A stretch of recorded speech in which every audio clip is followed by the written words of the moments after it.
21শে ফেব্রুয়ারি আন্তর্জাতিক মাতৃভাষা দিবস উপলক্ষে the better world animal welfare পশুপ্রেমী সংস্থার পক্ষ থেকে পশু চিকিৎসক ডক্টর সন্দীপন শর্মার সাহায্যে মেডিসিন এবং নিউট্রনযুক্ত খাবার পথ কুকুরদের বিতরণ করেন এবং খাবারের পর নিজ দায়িত্বে সেই জায়গাটাও পরিষ্কার করে দেন। ওনারা জানান আগামী কিছুদিনের মধ্যেই একটি পশু আশ্রয় কেন্দ্র করার পরিকল্পনা গ্রহণ করেছেন এবং এই পরিকল্পনাকে সার্থক করার জন্য গোটা পশুপ্রেমী সমাজকে সাহায্যের হাত বাড়িয়ে দেবার আহ্বান জানিয়েছেন। ওনাদের এই কার্যক্রমকে দেখে ধর্মনগরের গোটা পশুপ্রেমী সমাজ বাহবা প্রকাশ করেন। Bureau report, Dharmanagar news online.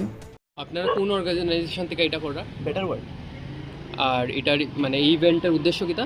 আজকে মানে আন্তর্জাতিক মাতৃভাষা দিবস, তো এই উপলক্ষে আমরা ধর্মনগর ভেটেনারি ডক্টর সন্দীপন শর্মা দাদায় কিছু মাল্টিভিটামিন দিছিলাম, তো ওই সাপ্লিমেন্টে দিয়ে আমরা ডগ ফিডিং করাই।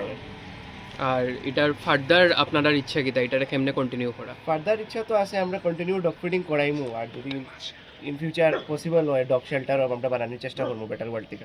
আর রেগুলার তো আমরা রেস্কিউ অপারেশনস করি।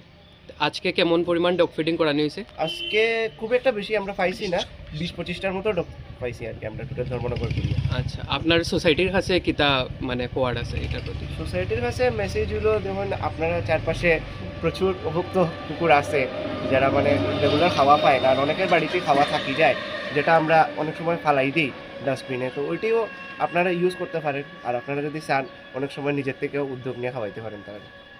আচ্ছা, থ্যাংক ইউ।